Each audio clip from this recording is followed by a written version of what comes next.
Hello, hi everybody. It's Janine, folks, and this is Get the Pen.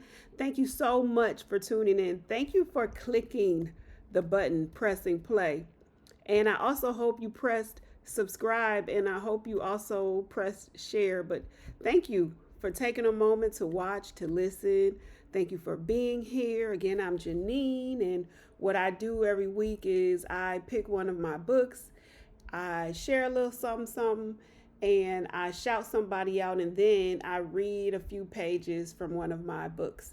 So, today, this week, I'm going to read from my first book, Voice of Transition. And of course, the cover didn't look like this the first time I published it, but I decided to give it a makeover, a facelift, and redesign the cover myself with some little equipment that I got. But anyway, I thought I would spice it up a little bit, add some color. Got the butterfly wings, hint, hint, transition, transformation. So I thought this was appropriate with the feminine silhouette, even though these poems can be enjoyed by men and women. Information is information, knowledge is knowledge, insight is insight, has no gender.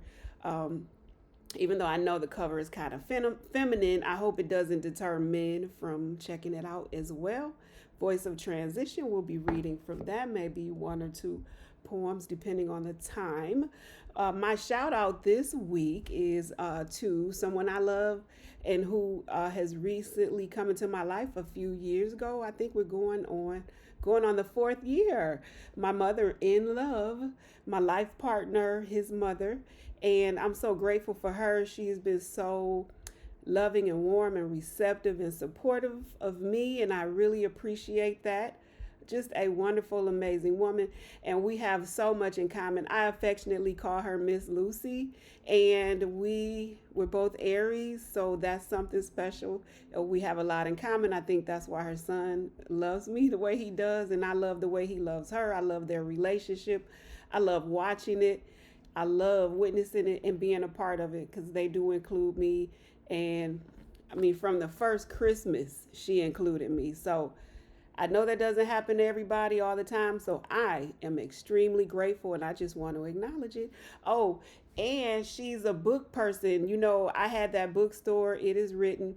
And then come to find out, she managed Borders Books. When Borders was out, the downtown location, she was the manager. And then now she works for Source the Source bookstore down in Midtown. So she's still involved in the book business. So of course that's a woman after my heart. She loves books. I love books. We got the bookstore thing in common. And her husband, my father in love, he was also a book distributor. So we're just all about books, all about knowledge, all about information, all about truth, and all about love. So thank you, Miss Lucy, for being who you are. I love you. We love you.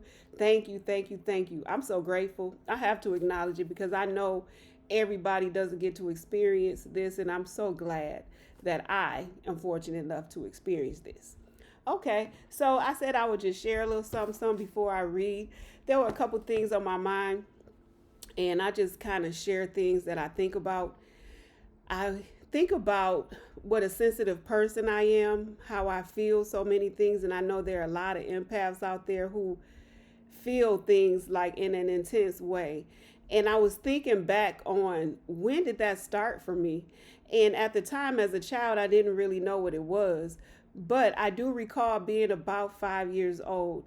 And, I spent a lot of time at the rollercade, at the skating rink. That was like my second home. That was home. So one day when we went up there, as we always often did, probably at least 5 days a week, there was a dead, like puppy, little cute little dog just dead in the middle of Schaefer.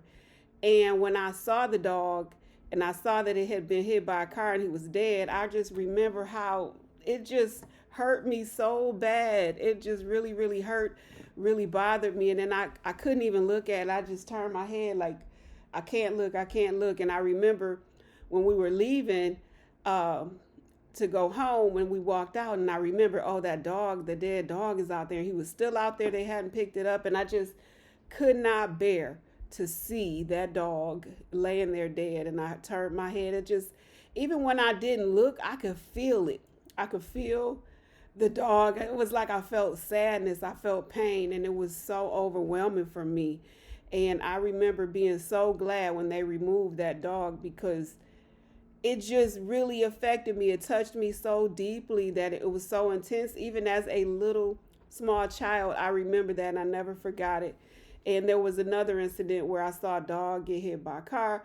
I saw a bird dying, and those kind of things just really, really get me to my core. Anytime I see anybody suffering, it bothers me. And it probably bothers you too, because I know I'm not alone. There are a lot of us who are out here who feel what we see.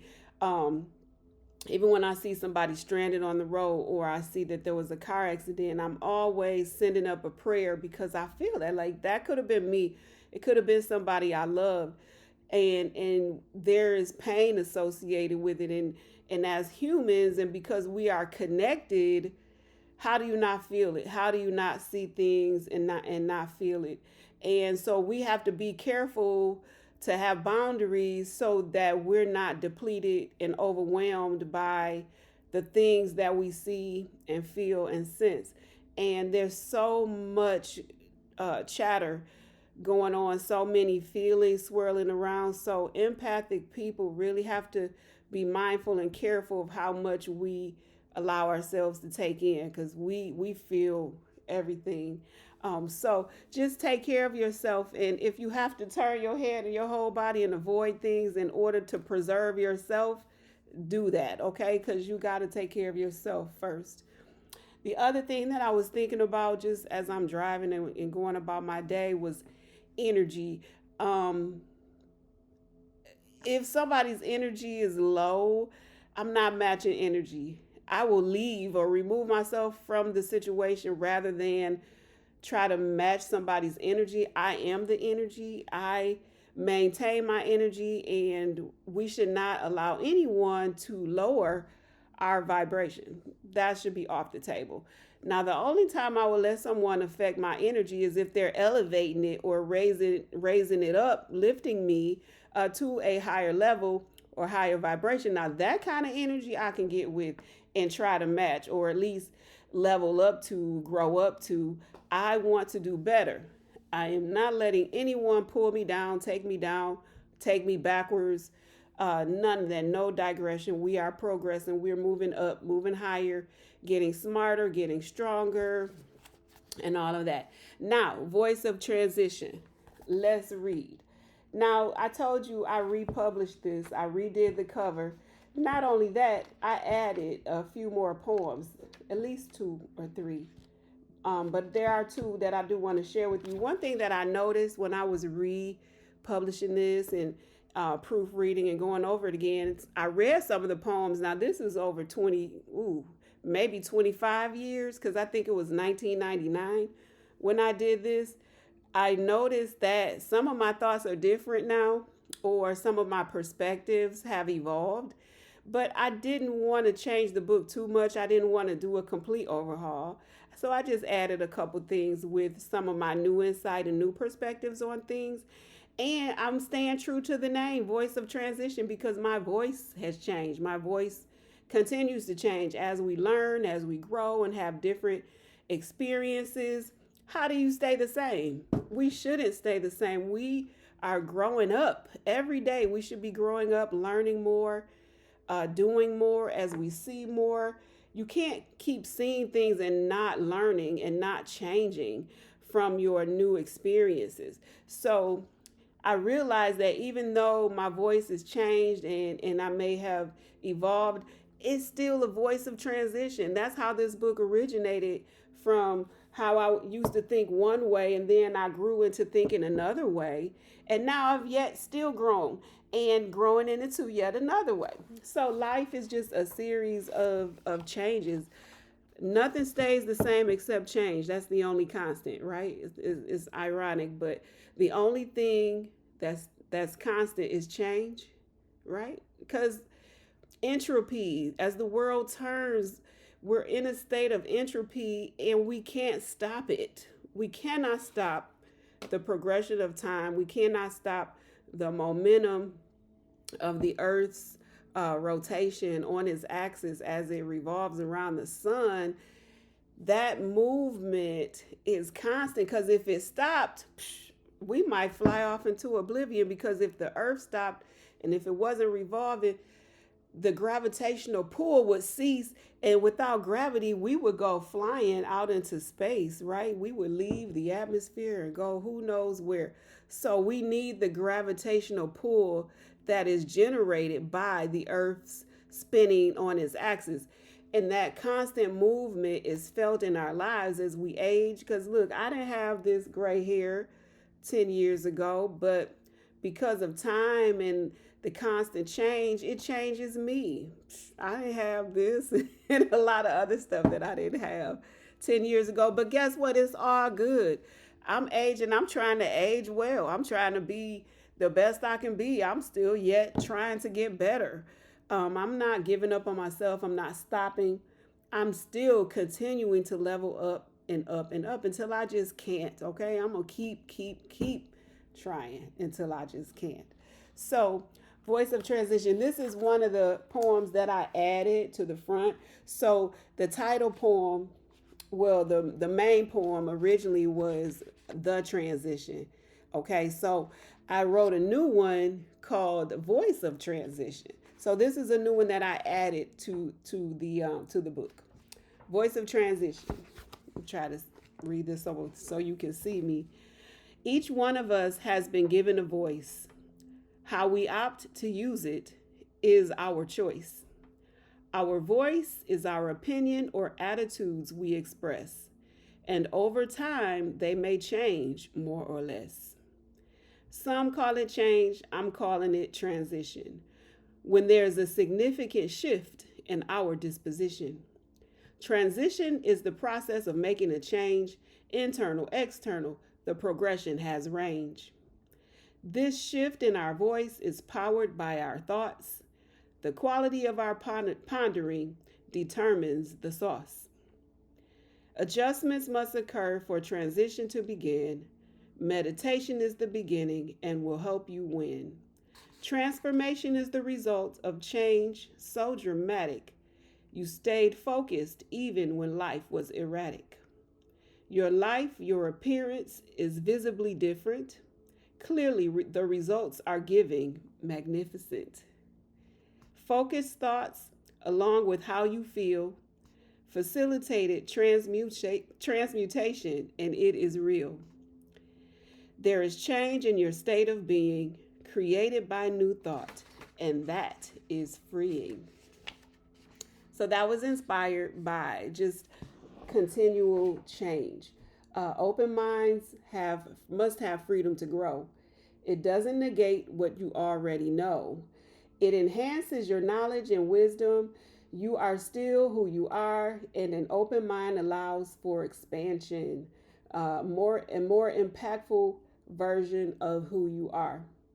New information should not be a threat, okay? If you know who you are, new information won't change who you are unless it's making you better. It should improve who you are, okay? Bad information, though, will fall by the wayside because your spirit will reject it, and God won't let you be led astray. Keep your eyes on God. He is faithful, and just pray for him to protect your mind, to be in your mind, and to guide you along the way. Your steps are ordered by the Lord. I'm going to read one more, actually two more. I'm going to hurry up. We're at 14 minutes. I'm going to try to stay under 20. Thought transitions. This is a new one as well that I recently added. As I think, so I will be. My mind creates my destiny. Change begins with every thought. Who you are now is what all old ponderings brought. God says, take our thoughts captive. That's why our awareness must always be active. Mindfulness is paramount. We must pay attention. An ounce of mindfulness is a pound of prevention. When life is hard, we can think our way out, examine our thoughts, pray, and watch change come about. When we want to move in a new direction, pause, be still, and contemplate with reflection. Make new plans and redirect your life's course. Envision, feel it, meditate, create energy force. Thoughts are powerful. Let's increase utilization. We all have access. Let's apply this education. Thought power is a tool. It's all in the mind. Govern ourselves powerfully as we think refined. And that's that. So, and it's in the Bible, for as we think in our hearts, so are we. So our mind, our thoughts is everything. There was one more that I wanted to share, then I'm done. This one is called No Fear. Now this is in the original book. Most of them are. There's only a couple that I added, but everything else is pretty much the way the original was. I just have a few copies, but they're not on Amazon. You would have to see me to get one of those, or just connect with me and I can mail you one or something like that. No fear. Fear can paralyze, making it hard to be wise. It preoccupies your mind, making the truth harder to find.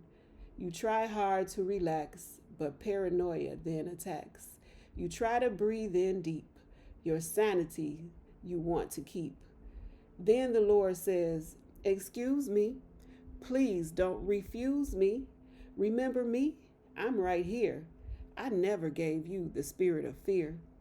In me you have power, love, and a sound mind. No greater power will you ever find. I am always here by your side. Listen to me and I will be your guide. Rest assured and be at peace. My bond with you is a never-ending lease." Taken from Voice of Transition by Janine Folks. You can find them on my author page at Amazon.com. You can always go to getthepen.net. Share this with a friend. Y'all gonna get me back in rap mode. I always say I should have been a rapper because I got like 3 books of poetry and a lot of them are rhymes. And I did get approached about writing rap music. And I do think about that because at that time I was so in church. I was like, no, I ain't doing nothing worldly. Say that's of the world. Like, y'all not gonna get me to use my gift on this sinful stuff. But you know what? I think back on it, maybe I could have brought some light to the industry. I don't know. But I do kind of regret not exploring that avenue. But you know what? God is so faithful.